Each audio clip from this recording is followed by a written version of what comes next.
want to be at TakeOver Saturday? Would you want to be at ROH Supercard, WrestleMania Sunday? Would you want to be at Raw the Monday after WrestleMania? What show would you be like, I would much rather be at that? Some people might pick the WrestleMania because that's what we've been looking forward to most of our lives, but everybody's different. I really think for me personally, and this is not a knock to ROH, the fact that I don't know what's going on as much. Okay. You know, I don't have their streaming service. I don't keep up as much as I used to. I'm not as invested. I really think like a TakeOver would be the one for me, because I can go to a bar and catch a Mania. I can bring my gaming system or tablet and stream it, you know, in the hotel or whatever. Yeah. And I can do the same with TakeOver, but I just think, especially at these huge like SummerSlams and WrestleManias, you know, they kind of put all their cards on the table for these takeovers.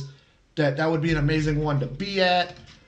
Really, if I could, I would just go to every damn show I possibly could. For sure. But to pick one, I would probably pick a TakeOver, just because I think it has those guys that, you know, I've been in locker rooms with or have watched and kind of grew up watching while doing this wrestling thing. Right. Well, at the same time, too, with the way that the wrestling business is going now, TakeOver has kind of become that bridge between ROH and Dragon Gate and Gorilla and Evolve out to WWE.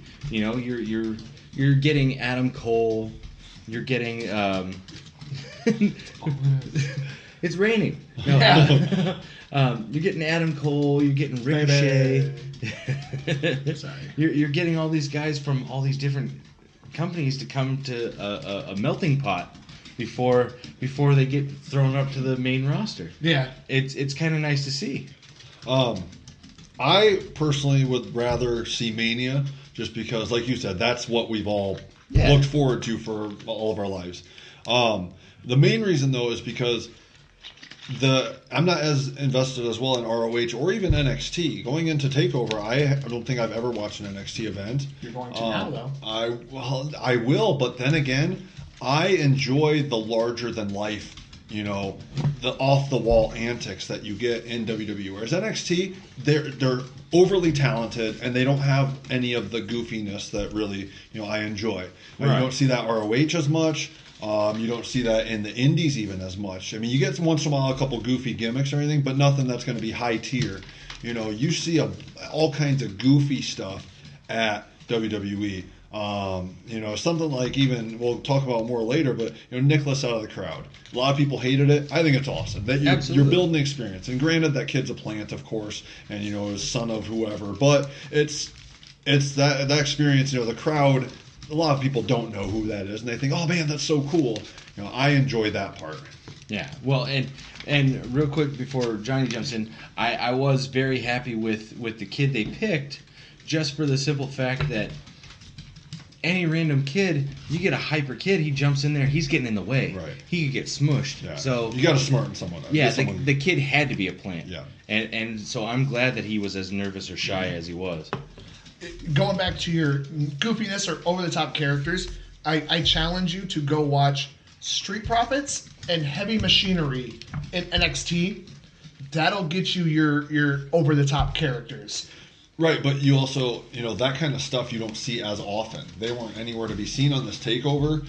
It's not something that they really put effort into with a storyline. You know, because I love storylines. Yeah. You know, wrestling ability, I actually care more about a storyline than I do wrestling ability.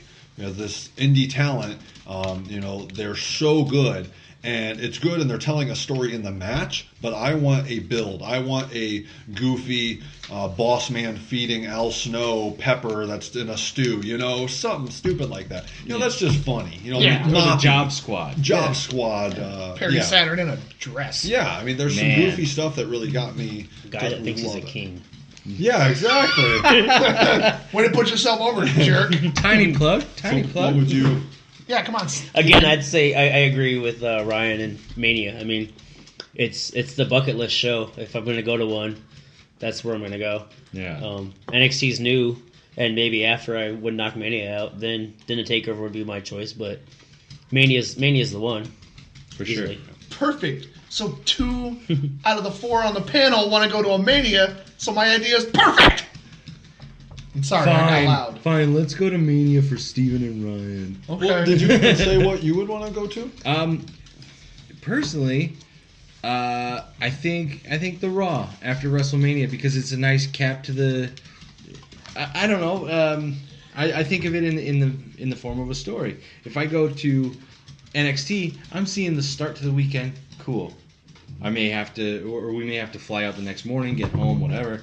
Or if I go to WrestleMania, I'm seeing the middle of everything. You go to Raw, you're seeing the cap to that weekend storyline. Yeah. And also the start, and that's where at the finish you find out, to be continued next week, this is going on. Yeah. And that gets you excited for the plane ride back home. the next whereas, season. Yeah. Whereas if you go and see WrestleMania and you fly back home, on the flight back home you may miss Raw or what have you, and then somebody's like, oh, you missed this guy coming back, like, son of a bitch, I should have stayed longer or whatever. I think for me, seeing the finale to the week, or seeing the finale to the weekend, would be a nice little way to get ready for the rest of the year. It's like a post-Marvel movie. You don't stay. Yeah. You miss something and during the credits, and then you also get the preview for the next movie that's coming up. And I get physically angry at people when they jump out early, like, you sons of bitches. Wait for after the words. There's more movie. The credits are going to be on for another 35 minutes. Just wait. Yeah, these people. It's just they're showing us who sang what song. And no, is this your first time? Stick Are around. you a newbie? We popping a cherry here? Like, what's going on? Day one stuff. Yeah, but sometimes it's so long you just want to take a nap or something. That's I mean, it's true. like Mania last night. Like I wanted to fall asleep. Yeah. That was It was a rough one. that was not just a pay-per-view. That was a festival. That was a marathon, Yeah, bro. yeah. No, people go to jobs and get paid for 8 hours, and WrestleMania is like, you pay us and we'll let you sit there. Right. Oh, It's free for new subscribers. right. Not sure if you heard right, that. Right. They had Sideshow Bob selling that pretty hard before the show started. Speaking of I think I know where you're going. pre-shows, Do it. Pat McAfee, if WWE doesn't sign him to do pre-show panels, they're making a mistake. Pat McAfee, Pop a cold one. not only was he an amazing punter for the Colts, this man is hilarious. Yeah. He just kind of says what's on his mind and just goes. I don't know if it's his inflection in his voice, his delivery, whatever it is.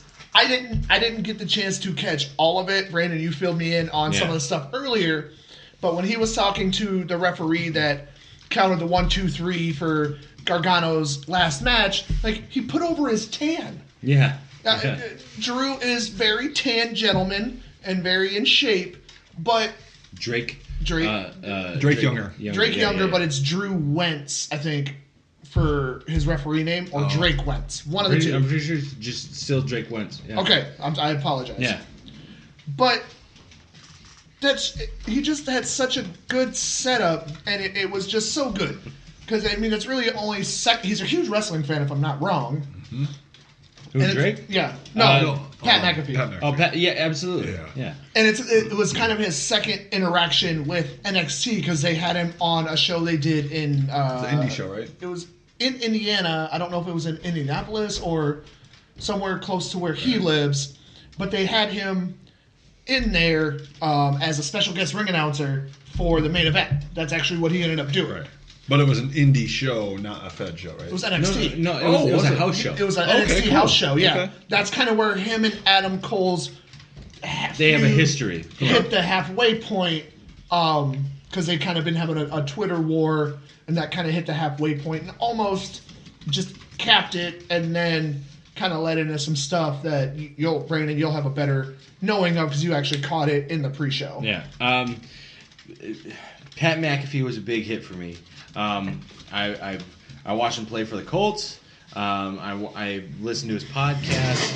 I know that he is very passionate about the product that is wrestling. The man has a wrestling ring at his house. He went and bought one. He's like, yeah, put that shit in the yard. Like, he loves it so much that he's just like, I got money to spend. Give me a ring. Wow. And, yeah, if only we could find someone that would buy us a ring. How would that ever happen? Right. He's so passionate about the product, and he's been like us, man. He's a lifelong fan, enjoys it immensely. So I think it was only a matter of time before WWE or somebody else for that matter, ROH or TNA or whoever, kind of sunk their teeth into him and said, "Hey, come along with us, help out the product." If anything, I could see him being this era's Jimmy or I was thinking David Arquette again, Jimmy the King. No, I see him being this era's like Jerry the King Lawler. Yeah. He was very entertaining, very good on inflection, easy to understand, and he had fun with it. Like he was doing a live a satellite interview with Adam Cole basically, and they were giving some back and forth, Just natural. Yeah. And Pat McAfee broke Adam Cole. He wasn't like belly laughing or anything like that, but he definitely broke Adam Cole. He even supplied him with some news, like Adam Cole. What was the news he gave him? The ladder match is opening. That's right. He's like, well, I got some news for you, Adam Cole, baby. Just so you know, the ladder match is opening the show, and you could see on Adam Cole's face, like, and he's helping the storyline, like he's helping this feud between the two of them. That I could definitely see setting up for something that becomes more physical between Pat McAfee and Adam Cole down the line. Maybe doing like one of the Dennis Rodman or Karl Malone. Yeah, Karl Malone spots. Jay Leno. Yeah. And I think that could still be fun also. Yeah. He's athletic, obviously. Yeah, he's athletic, and he respects the brand. He respects the business. So yeah, it was a big hit for me. I hope they bring him around more often. A goal I made, I don't know if I told you, Brandon, that I want to get Pat McAfee on this show somehow. Like, that's what I want to build it to. Like, I want to build it to where we can get, like, a Pat McAfee or, somebody like that just wants to come and talk. Yeah. You see kind of these more professional podcasts, like almost suit and tie. Like, I want these guys to come call us or figure out a way we can all meet up, hang out, have a beer, and it's just a couple of dudes bullshitting about wrestling, about life. He said more cuss words than I have.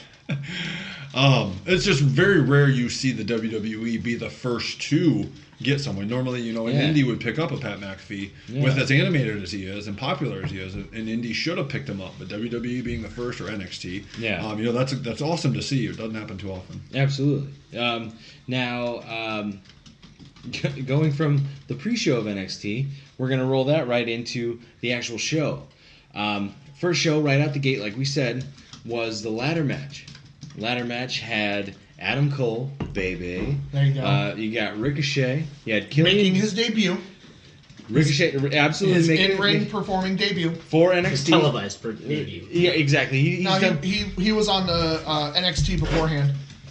This was his in-ring performing debut. He was on the NXT leading up, the go-home NXT. Didn't he wrestle for NXT that they didn't show? Yeah, he did house shows. Or, Yeah. So, tell him you're right. I'm sorry. But technicalities out of the way. I'll meet you in the parking lot later to handle this bitch. So they had Adam Cole, baby, who was also having to wrestle later on in the night in place of Bobby Fish for the NXT Tag Team titles with Kyle O'Reilly. But anyway, you got Adam Cole, baby, saying that a third time.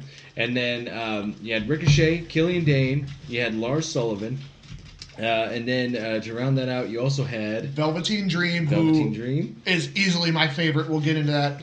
And the debuting EC3 as well. That's right. And EC3 is coming back. He was with WWE for the original incarnation of NXT. When it was a game show, basically. Yeah, when they had the veterans and the rookies and all that. He was... he was nowhere near... Derek Bateman. Yeah. That's right. He was nowhere near... He drank milk. Yes. He was nowhere near the gimmick that he is now. Mm-hmm. But I'm happy for the transition he had from WWE's initial incarnation of NXT